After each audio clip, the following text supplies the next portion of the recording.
في ناس مثلا من جمهور عمرو دياب تقول لك ان عمرو دياب نقطة قوته في الالحان والمزيكا المختلفة والجديدة، الكلمات عادية. فهل ده معناه ان المزيكا واللحن اهم من الكلمات؟ بعد كده قال لك نابليون مين يا عم الحاج اللي جابه هنا؟ اسمها نابليوم، كانت خدعة كبيرة، معرفش قال يعني فرقة، كلماتها غريبة، لحنها غريب، اسمها حتى غريب. لو انا سألتك دلوقتي قلت لك ايه هي اقوى اغنية للفنان محمد منير الكينج عشان نتكلم عنها مهمة، فطبعا هتقول لي في الغالب يعني تعال نروح لألبوم شبابيك. هو الألبوم الأقوى، هو الألبوم الأنجح، هو الألبوم اللي عمل نقلة في تاريخ منير أو تاريخ الأغنية المصرية الحديثة. أقول لك صح، منطقي. ولكن ألبوم شبابيك فيه مشكلة بسيطة، ان هو كان مخلي منير مطرب نخبوي او مطرب للمثقفين. يعني كان برضو مخليه بيلعب في منطقة معينة، مطرب غامض مش شعبي، خصوصا انه كمان كان لسه في البدايات فالناس يعني ما تعرفوش قوي. طب ايه اكتر مشروع في مشوار منير خلاه يبقى جماهيري، يبقى كل الناس بتسمع وعارفة منير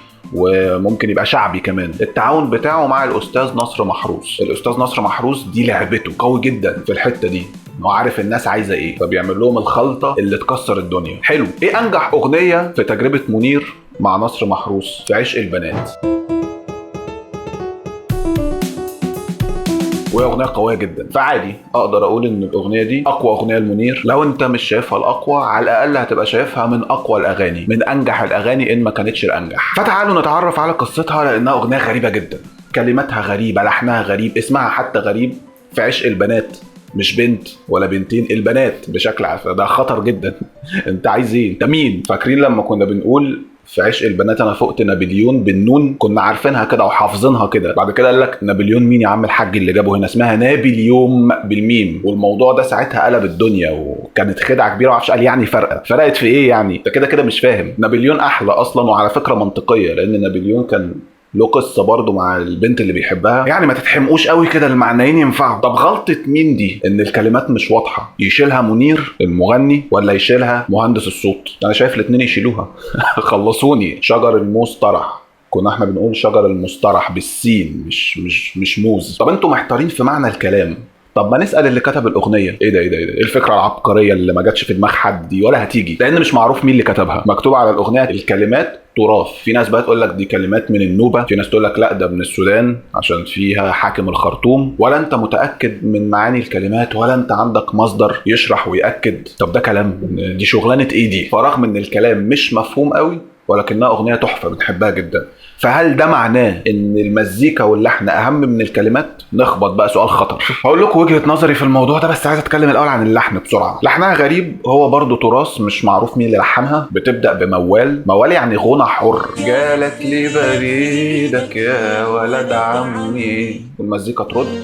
مش ملتزم بايقاع معين، والمفروض الموال ده بيبقى ارتجالي، هو بيرتجل الجمل الموسيقيه اللي تيجي في دماغه. بس ده لو احنا في الحفله، انما هنا احنا بنسجل اغنيه في استوديو، فليه نرتجل؟ فبيبقى موال مكتوب يديك احساس الغنى الحر ولكنه مدروس. بص ردود المزيكا شرقيه ازاي او شعبيه، تحس ان في مقسوم داخل علينا.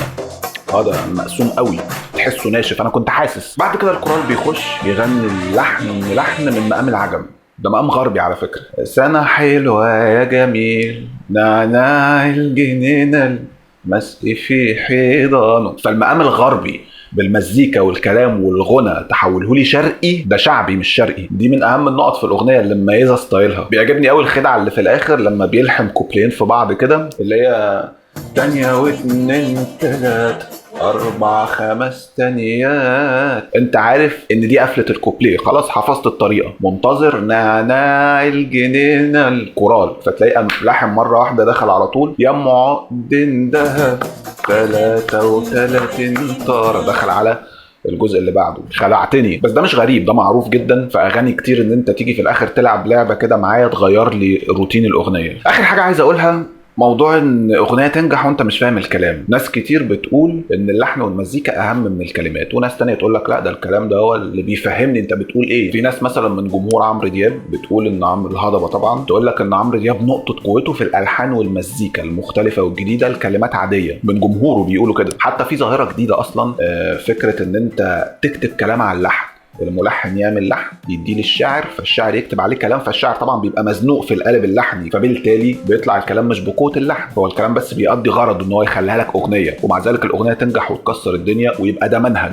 المهم اللحن والمزيكا وزنق لي عليه اي كلام. الاغاني الانجليش او الاغاني الاجنبيه بشكل عام اللي انت ممكن تسمع اغنيه وانت مش فاهم منها ولا كلمه ومبسوط. بصوا انا شايف ان الموسيقى لغه عالميه اكتر فتبقى شعبيه اكتر. الكلمات مش كده، الكلمات منتج محتاج يعدي على عقلك وتفكر في معناه علشان تفهمه اكتر وتحس بالعمق اللي فيه. الموسيقى بتخاطب الوجدان على طول اسرع فانسب، خصوصا مع رتم الحياه السريع دلوقتي. ده اكيد مش تقليل من اهميه الكلمات، الكلمات دي دي اهم حاجه، ده اللي بنتواصل بيه مع بعض. اللي انا بقوله ده ما هو كلام، انا بتكلم في حاجه تانية. طب تعالوا نسال سؤال اخير ونمشي. ليه الاغنيه دي ما اتصورتش؟ اغنيه بالقوه دي ما تتصورش؟ معقول؟ معرفش. شكرا.